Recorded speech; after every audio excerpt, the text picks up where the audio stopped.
Hello friend, welcome to प्यारा India. और friend, आप सभी को पता है कि बिहार तकनीकी सेवा आयोग द्वारा पैरामेडिकल भर्ती निकाली गई है, जिसमें आपको ANM, OT assistant, x-ray technician और ईसीजी टेक्नीशियन के पदों पर बहाली निकाली गई है।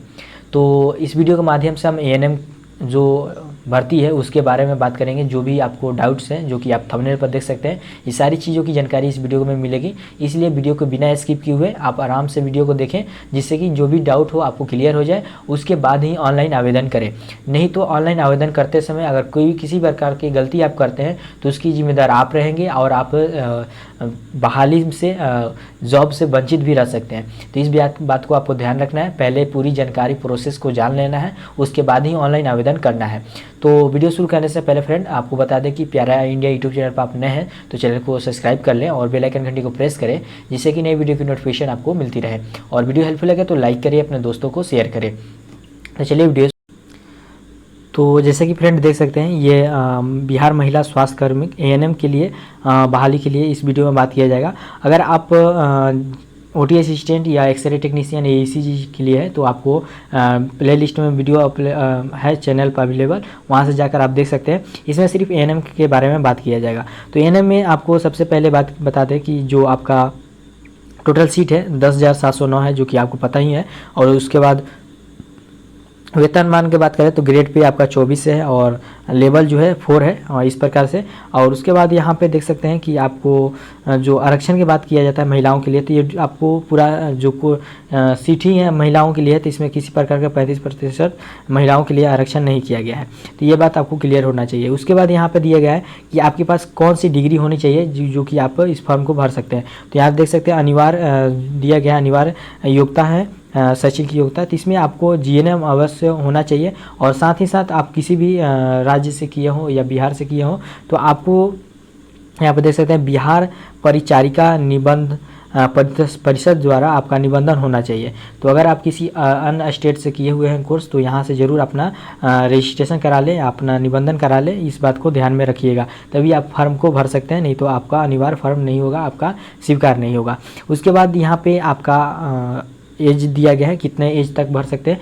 तो न्यूनतम जो आयु रखा गया है 21 वर्ष रखता है, इससे कम है तो आप फॉर्म को नहीं भर सकते हैं। और अधिकतम जो है 40 वर्ष रखा गया है। और एज का गणना जो होगा यहाँ पे देख सकते हैं कि 1/8/2022 के अनुसार गणना किया जाएगा, ठीक है। और उसके बाद यहाँ पे ऑन भी जो कैटेगरी से लोग आते हैं उनके लिए अलग से छूट दिया गया है। तो आप अपना जो भी कैटेगरी है उसको देख सकते हैं। ये जो फ्रेंड पीडीएफ है आपको टेलीग्राम पर हम शेयर कर देंगे, तो टेलीग्राम का लिंक आपको डिस्क्रिप्शन बॉक्स नहीं तो कमेंट बॉक्स में मिल जाएगा, वहाँ से जाके आप डाउनलोड कर सकते हैं। उसके बाद यहाँ पे आइएगा तो उसके बाद चयन प्रक्रिया के बारे में दिया गया है कि यानी कि आपका चयन प्रक्रिया क्या होगा। तो सिंपल से बात समझ सकते हैं कि चयन प्रक्रिया जो है आपको मार्क्स बेसिस पे होगा।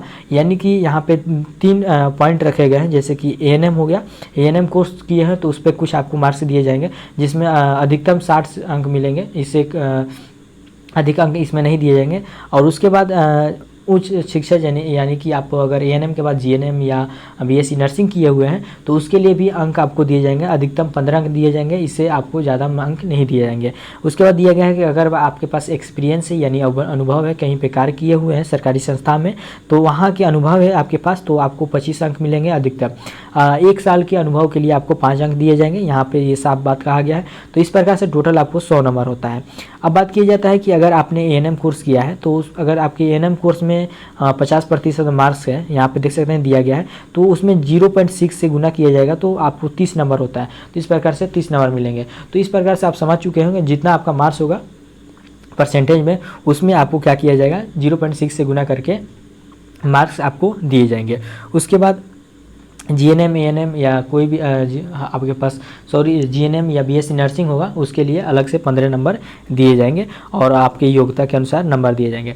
योग्यता के लिए बात जो कहा गया है फ्रेंड, एक फॉर्म है, वो फॉर्म आपको वीडियो को लास्ट में मिल जाएगा, उस फॉर्म को ही भर कर आपको अपलोड करना होगा। अगर दूसरा किसी प्रकार का अनुभव फॉर्म अपलोड कीजिएगा तो आपका फॉर्म स्वीकार नहीं होगा, स्वीकार नहीं किया जाएगा, अस्वीकार कर दिया जाएगा। इसलिए जो वीडियो को लास्ट में जो फॉर्म मिलेगा उसी को आप भरिएगा, क्योंकि वही आपका अनुभव पत्र होगा और वही आपको अपलोड करना होगा। तो ये बात यहाँ पे दिया गया है। और उसके बाद जो अनुभव है आपको 2/8/2022 के अनुसार ही भरना है। इसके पहले का अनुभव देना है, इसके बाद का अनुभव नहीं देना है। तो इस बात को ख्याल में आपको रखना है। उसके बाद आरक्षण के बारे में बात किया गया, तो आरक्षण फॉर्म अप्लाई करते समय अपना जो आरक्षण है उसको सही से जांच करके ही डालिएगा। गलत आरक्षण मत चूज कर लीजिएगा, जिससे आपको बाद में फॉर्म को रिजेक्ट करना पड़े या आपको जॉब से हाथ धोना पड़ेगा। तो अपना आरक्षण को सही से जाँच करके ही डालिएगा। और उसके बाद जो आपका जैसे कि जाति प्रमाण पत्र, निवास प्रमाण पत्र, ये सब आय प्रमाण पत्र आपको बनवा कर रख लेना है।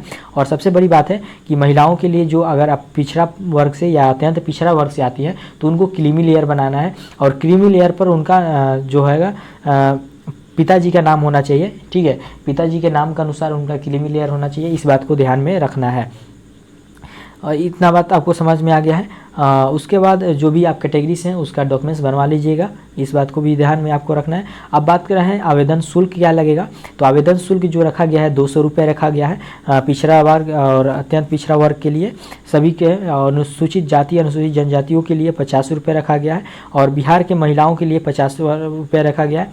यानी कि इस फॉर्म को सिर्फ 50 रुपये आप भर सकते हैं। अगर आप बिहार के अन्य राज्यों से हैं तो राज्य के बाहर के उम्मीदवारों चाहे वह किसी भी वर्ग के हैं उनको 200 रुपये देने होंगे। तो इससे आपको समझ में आ गया इस फॉर्म को एएनएम वाले कोर्स को किसी भी राज्य से, मगर आपको बिहार सरकार द्वारा जो संस्थान है वहाँ से निबंधन करा लीजिएगा, जो कि आगे वीडियो में बताया गया था। और उसके बाद ही फॉर्म को भरिएगा। आप भर सकते हैं बिहार के, अगर दूसरे राज्य से भी अगर आप एएनएम किए हैं, अगर दूसरे राज्य के रहने वाले हैं तो इस फॉर्म को भर सकते हैं। इस बात को आपको ध्यान में रखना है। उसके बाद यहाँ पे कुछ महत्वपूर्ण बातें दी गई हैं। इस महत्वपूर्ण बातें में सबसे पहले दिया गया है कि जो भी आप डॉक्यूमेंट्स अपलोड कीजिएगा तो उस डॉक्यूमेंट्स को आपको क्या करना है कि सही डालना है, जो कि काउंसलिंग में अगर आप मांगा जाता है। अगर दूसरा डॉक्यूमेंट्स देते हैं तो आपका फॉर्म रिजेक्ट कर दिया जाएगा, आपको योग्यता से बाहर कर दिया जाएगा। उसके बाद जो आप बताया है कि अनुभव पत्र जो है, अनुभव पत्र जो यहाँ फॉर्म के लास्ट में जो दिया गया है उसी को अपलोड करना है, दूसरा कोई अनुभव पत्र अपलोड नहीं करना है। उसके बाद जो भी आपका शैक्षिक योग्यता जो भी आपका डॉक्यूमेंट्स है उसको संभाल कर रखना है, क्योंकि आपको काउंसलिंग में मांगा जा सकता है। और साथ ही साथ जो आप ऑनलाइन आवेदन कीजिएगा तो उसका जो फॉर्म निकलेगा उसको भी आपको संभाल कर रखना है। ये बात को ध्यान में रखना है।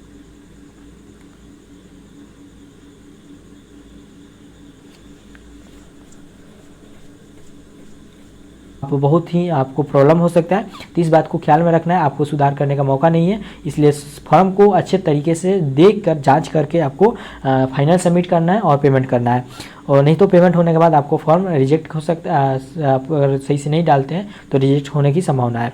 उसके बाद एक बात ध्यान रखना है, आपको फ़ोटो से संबंधित बात को ध्यान देना है कि जो आपका फ़ोटो होना चाहिए 3 माह के अंदर का होना चाहिए। साथ ही उसमें चेहरा, आपका आँख वगैरह सब सही से खुला होना चाहिए, दिखाई देना चाहिए। और जो आपका बैकग्राउंड होना चाहिए, बहुत से फ़ोटो का जो बैकग्राउंड होता है नीला होता है, देखे होंगे, तो इसका बैकग्राउंड जो होना चाहिए सफ़ेद होना चाहिए। इस बात को आपको ध्यान में रखना है। और अगर आप चश्मा लगाते हैं, अगर किसी प्रकार से चश्मा लगाते हैं तो चश्मा निकाल कर फोटो खिंचवाइएगा। इस बातों को यहाँ पे ध्यान पे देखिएगा। तो यहाँ पे सारा चीज़ को दिया गया है, मेंशन किया गया है। उसके बाद यहाँ पे लास्ट में आइएगा तो सबसे इम्पोर्टेंट जो बात कहा गया है कि यहाँ पे आपका डॉक्यूमेंट्स अगर किसी प्रकार से फर्जी पाता है तो आपको योग किया जाएगा और आप पर कार्रवाई भी किया जा सकता है, जेल भी हो सकता है और आपको आगे कोई भी बहाली हो उसमें से वंचित भी रखा जा सकता है। तो आप ध्यान रखिएगा, कोई भी डॉक्यूमेंट्स जाली वगैरह आप नहीं डालिएगा, ये गलत चीज़ है, आप गलत कामों से बचिएगा। तो एक और बात फ्रेंड, जो अनुभव पत्र के बारे में बोल रहे थे तो आप नीचे आइएगा तो देख सकते हैं यहाँ अनुभव प्रमाण पत्र यही है।